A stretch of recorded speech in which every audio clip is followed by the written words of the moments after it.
So your first bead you put on its own. Then after that, if you want the second color, you put it on first. Then you put your base bead on, and then ignore it. You're only going through the base bead. Okay.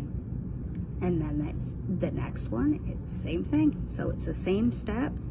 The only difference when you first start is you put your base bead on its own.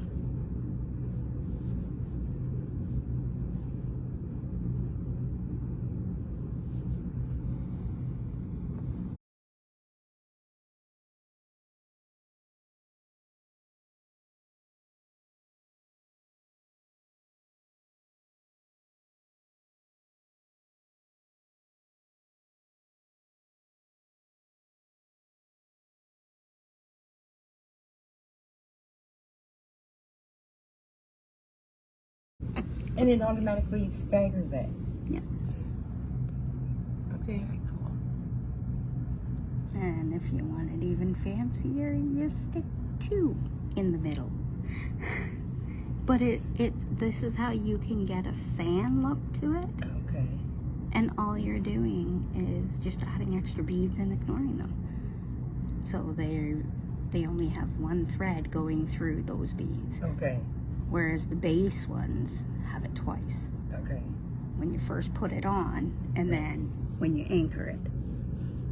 You just have to remember to Could you add beads later? After you've done the whole thing? No, this is putting 2 steps in one. Okay. Otherwise, you would just do your base beads and then add afterwards. Okay.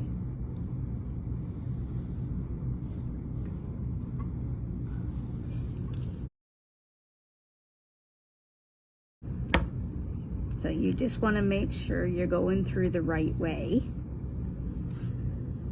And you know that by your beads stay laying down.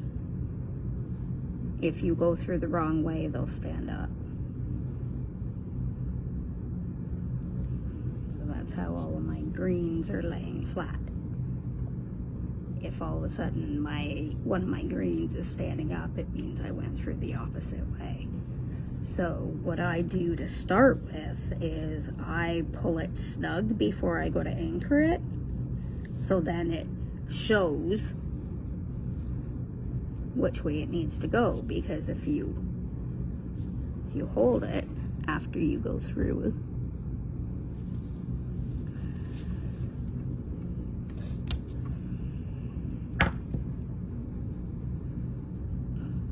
so if you pull it snug, it's already sitting down.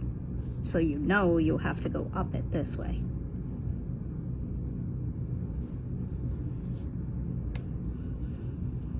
Okay.